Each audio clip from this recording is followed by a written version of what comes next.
is good in what we just heard there about what we can anticipate here in the coming weeks? Nothing, Bill. This is an absolute crisis, and the Biden administration just continues to shrug its shoulders. And I think so many Americans are just asking why. Their basic solution right now is to increase shelter, increase services, and to institute a pilot program where they start interviewing people right there on the border about whether their asylum claim is legitimate. But when you're doing that, all you're doing is greenlighting to the world, come on over, that we have more shelter, we have more assets to process you.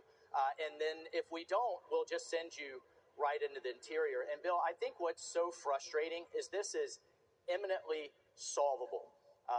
4 basic steps. Number 1, build the wall, build barriers, and put technology on the border. Number 2, put the Remain in Mexico policy back in place so people have to wait there rather than they get released into the border for their asylum claim.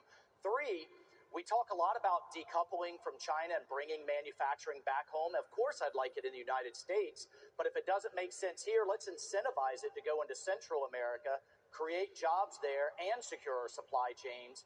Now you're killing 2 problems with 1 stone. And then 4, we have to go after the cartels. And we've talked about authorizing military resources, putting them on their back foot.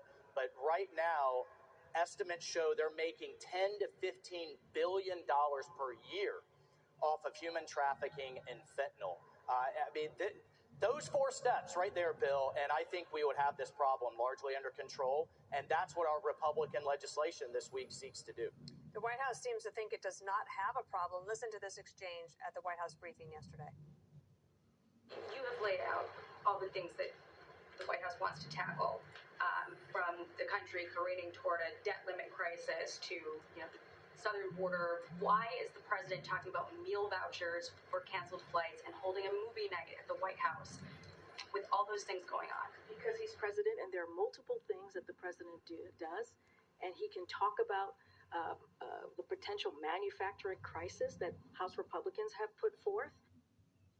Have you been a part of a plan to manufacture a crisis? No, we're actually trying to solve this crisis, Dana. And what's so frustrating is, look, the left has shown its hand. This White House is beholden to its base. We saw it in the Democrat primary, where every single candidate raised their hand during the debate, basically for open borders and for free services. And what has me so frustrated as a representative is when I talk to my constituents, when I talk to veterans who don't have the services that they need and deserve, when I talk to teachers whose classrooms are overwhelmed, our infrastructure that's crumbling, and yet those are services rightly for American citizens. We talked about the debt limit debate.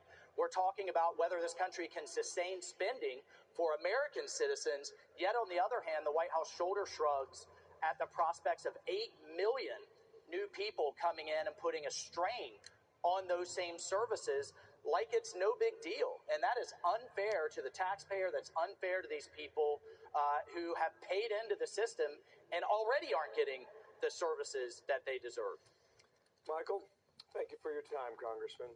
Michael Waltz, buckle up, okay? We'll be watching every hour. Thanks, Bill. Thanks for your time. Will do. I'm Steve Doocy.